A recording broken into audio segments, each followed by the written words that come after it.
Bingung nih Kak Rama. Apa? Mau belanja di toko ibunya Giant udah tutup. Mau beli baju di dekat bulan dekat rumah Tutup aku juga? udah tutup juga. Aduh. Mau beli online tuh lagi nggak gratis ongkir soalnya. Kenapa udah nggak boleh pakai pelet rambut cewek lagi ya? Dibukain mulu sama Kak Rama. Karena ada di episode Oh sebelumnya. iya, linknya di atas di BMers. Cek ya Bemers. Aduh, ngomong-ngomong tadi aku mau belanja di toko-toko tersebut tuh, aku punya banyak pertanyaan nih Kak Rama. Padahal satu sih. Filsuf banget. Filsuf banget kan, parah. Kenapa ya industri retail di Indonesia itu kok beberapa banyak yang tutup gitu loh? Apa alasan dan penyebabnya ya? Ini kita bahas aja bareng-bareng sama Bemers. Boleh tuh BMers. Di mana? Di luar. Diskusi unik ala Rangga dan Rahma.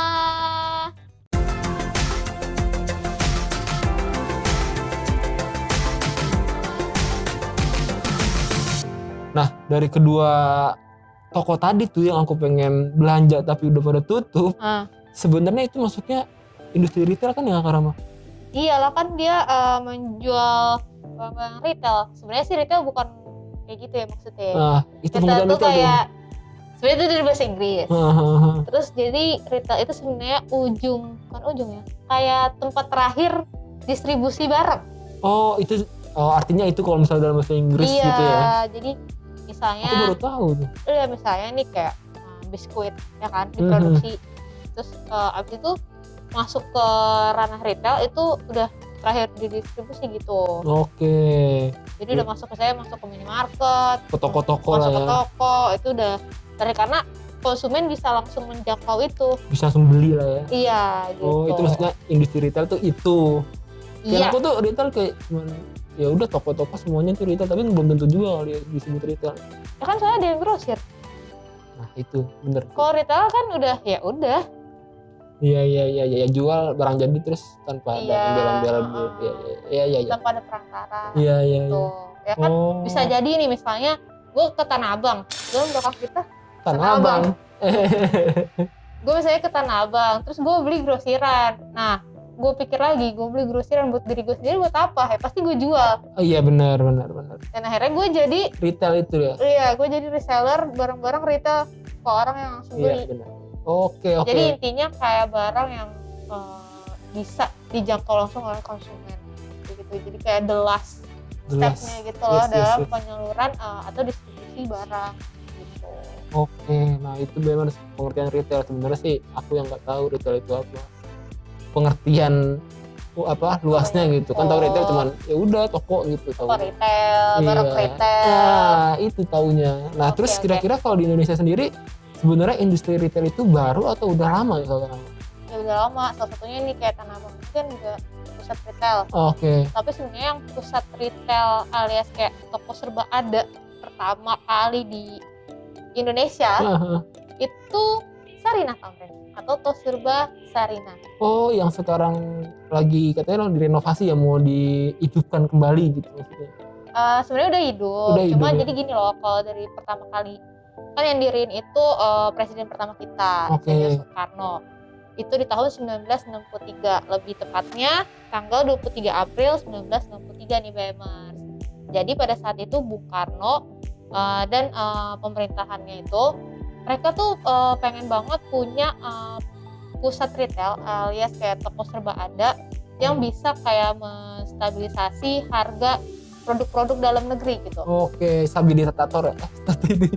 Stabilisator. Ya, itu maksudnya benar. Iya, jadi kayak produk-produk dalam negeri itu bisa bersaing secara sehat di dalam toko serba gitu. Oke. Oh, jadi memang sejarah pertama toko retail di Indonesia itu Sarinah.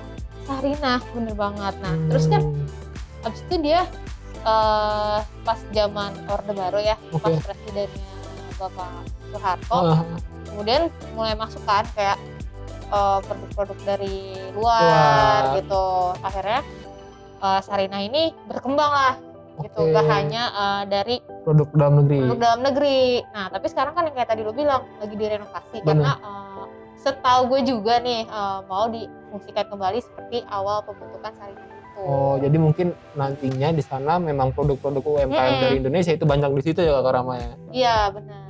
Jadi kayak produk-produk UMKM itu nanti bisa ada di Sarinah. Jadi kayak Sarinah tuh pusat UMKM lah. Menarik tuh BEMers, harus disupport tuh produk lokal. Bener nggak? Betul sekali. Jadi gitu guys, sebelum ada kayak mall-mall gitu, sebelum ada kayak Grand Indonesia, Plaza Indonesia, atau mall-mall yang sekarang udah bertebaran di seluruh Indonesia. Itu Sarinah duluan. Sarinah duluan ya, berarti harusnya sungkeman dulu nih mall-mall baru ya. Iya, Sarinah ya. Senior nih bos. Senior nih, aduh. Oke. Tapi yang aku cari juga nih, ternyata tuh industri retail memang sudah mempunyai regulasi sejak mungkin zaman itu ya. Jadi regulasi industri retail di Indonesia tertuang dalam Keputusan Menteri Perdagangan dan Perindustrian nomor 429/NPP/Kep/10/1997 tentang pedoman penataan dan pembinaan tujuan yang tertuang dalam aturan tersebut. Gitu Kakak Rama. Yang intinya nih BEMers, ingin menciptakan sinergi antara pasar modern dan pasar tradisional agar dapat tumbuh dan berkembang lebih cepat untuk menciptakan tata perdagangan dan pola yang baik. Kayak gitu Kakak Rama. Jadi intinya tuh baiklah biar seimbang. Lanjut nih BEMers. Pada tahun 98 Indonesia baru tuh mulai tuh masuk industri retail dari luar, alias asing. Nah, hal itu disebabkan karena Indonesia telah menandatangani yang namanya LOI. Apa tuh LOI? LOI, Letter of Intent.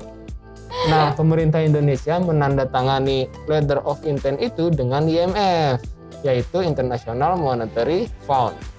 Nah, maka dikeluarkanlah keputusan Presiden nomor 99 tahun 98 dan keputusan BKPM nomor 29/SK/98 tentang investasi-investasi asing tersebut.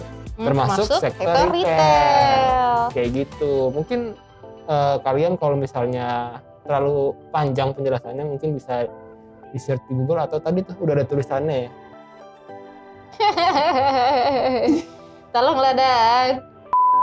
Di tahun yang sama juga nih Kakak Rama, ada lagi tuh namanya peraturan juga untuk mengatur tentang tata cara dan pemberian izin usaha pasar modern. Nah, dalam aturan tersebut, perusahaan pasar modern harus melaporkan laporan usahanya secara berkala selama 6 bulan sekali. 6 bulan sekali, betul. Sekarang udah jago banget nih ke Departemen Perdagangan. Itu BEMers. Kan jadi ke Pak RT ya?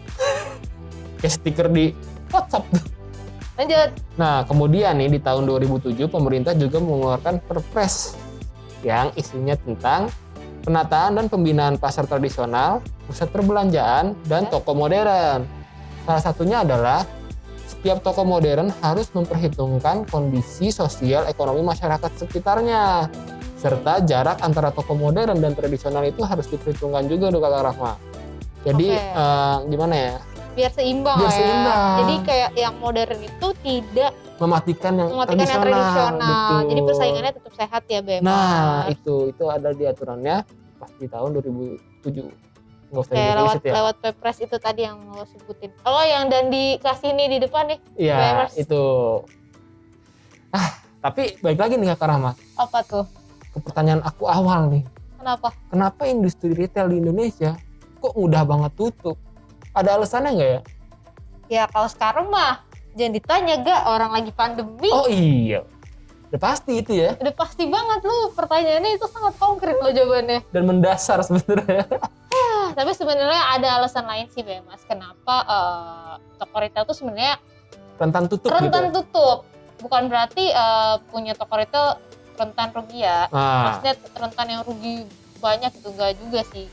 Sebenarnya ini ada beberapa faktor yang bisa mempengaruhi kenapa toko retail itu rentan banget tutup gitu. Yang pertama tuh dari ini aja gak, perubahan pola belanja orang gitu.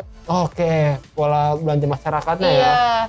Terlebih ada internet kali Kak. Iya, misalnya dari yang konvensional ke online gitu. Iya. Kayak dari tradisional ke modern itu juga diberubah kan? Iya, benar sih.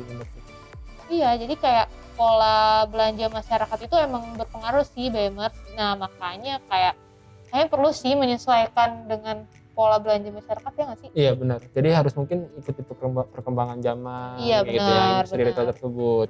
Dan kedua nih BEMers, penyebabnya adalah daya beli masyarakat yang menurun. Iya, jelas. Kalau misalnya masyarakatnya tuh udah mulai jarang beli. Nah, apalagi terlebih kita di faktornya adalah pandemi sekarang kan. Iya, kan pasti kayak orang lebih pengen hemat gitu mungkin ya. Yes. Sebagian besar orang berpikir bahwa gue lebih baik save money Wah, aja yes. deh gitu.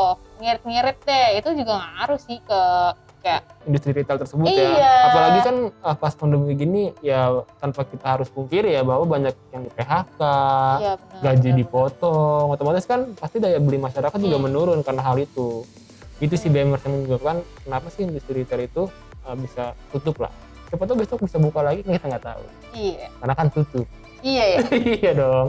Nah lanjut nih Kak Rama, ada apa lagi nih? Nah, selain itu BEMERS, toko retail itu juga bisa rentan tutup karena faktor persaingan. Oke. Jadi kan kalau tadi kan udah ada regulasi yang mengatur bahwa toko retail modern sama tradisional itu ada jarak lah ya, maksudnya Iya benar. harus bisa bersaing dengan sehat. Nah, Betul. modern dengan modern nih yang justru rentan. Oke, justru malah itu ya. Iya, karena kan semakin modern kan orang semakin kayak mudah kan belanjanya. Benar. Nah, justru disitulah muncul kayak rentan gitu lah untuk menghadapi persaingan gitu. Nah, karena sama-sama mungkin modern dan ya kurang lebih visi misinya sama kali ya maksudnya ya untuk mungkin ini juga ya konsepnya. kayak cabang juga ngaruh gak sih? Oh iya benar. Cabang-cabang retail modern, karena kan biasanya retail modern itu cabangnya di mana-mana. Misalnya nih, gue punya toko retail modern, lu diriin di satu wilayah yang sama, Iya. gue juga itu aja udah pasti bersaing dong. Dan mungkin salah satunya juga kan yang kita tahu mungkin dari toko retail yang banyak nih di kota-kota kalian pasti dari A dan I gitu kan. Siapa tahu tapi kan banyak juga tuh orang-orang yang mungkin udah banyak duitnya buka toko retail sendiri dengan nama sendiri. Oh iya, Ya kan? bener. Di daerah kamu ada nggak toko retail yang emang dari masyarakat lokal yang diriin? Iya. Komen di bawah ya. Yang keempat nih BEMERS, ada kondisi internal. Yang salah satunya adalah misalnya kondisi keuangan dari perusahaan retail tersebut udah mulai menurun nih. Iya. Udah kinerjanya udah nggak baik lah kayak gitu. Jadi ya mau nggak mau harus tutup. Iya, daripada makin boncos kan. Nah itu bener. Soalnya emang gimana ya? Mungkin ini bisa dibilang nggak cuman internal ya, karena faktor eksternal jadi internalnya terganggu. Nah, maksud lo gitu kan? Maksud aku gitu. Oke. Jadi misalnya kayak pandemi gini nih BEMERS, seperti yang kita tahu menyebabkan kinerja keuangan beberapa toko retail, terutama yang modern, itu kelihatan banget nih, mulai tumbang satu persatu. Pasti. Kayak misalnya ya sebut aja, kayak misalnya Giant tutup kan. Iya. Terus juga kayak kemarin tuh Matahari sama Ramayana beberapa gerainya tutup kan. Beberapa gerainya tutup, makanya kayak kinerja internalnya kan juga terganggu. Jadi mau nggak mau ya mereka terpaksa harus menutup gerai-gerainya gitu. Karena kan mereka juga harus gaji pegawai. Nah, bayar sewa. Iya, bayar sewa. Jadi ya atau mungkin disayangkan, faktor internal yang nggak banyak orang tahu tapi mungkin ya ada kali ya. Iya kali. Korupsi? Gak tahu ya. Nggak tahu ya, itu kan bisa internal. Kita kan nggak tahu loh. Iya, kan? mana saya tahu. Itu mungkin bisa jadi ya BEMERS ya. Oke. Nah, tapi kalau misalnya kita ngomongin rentannya doang, penyebabnya apa, sejarahnya udah, nggak afdol kalau kita ngomongin tanpa solusinya. Wih, soalnya kita pakar banget ya. Wow. Aduh, ya mungkin ada aja ada BEMERS yang pengen banget nyoba bisnis retail modern gitu kan ya, mana tahu gitu kan. Biar kalian tuh nggak cepet tutup lah. Iya, sebenarnya nggak retail modern juga ya, retail biasa juga banyak ya. Banyak kan. Bener. Nah, solusinya itu yang kita dapat nih, yang kita cari-cari. Yang pertama itu kalian harus memaksimalkan penjualan online.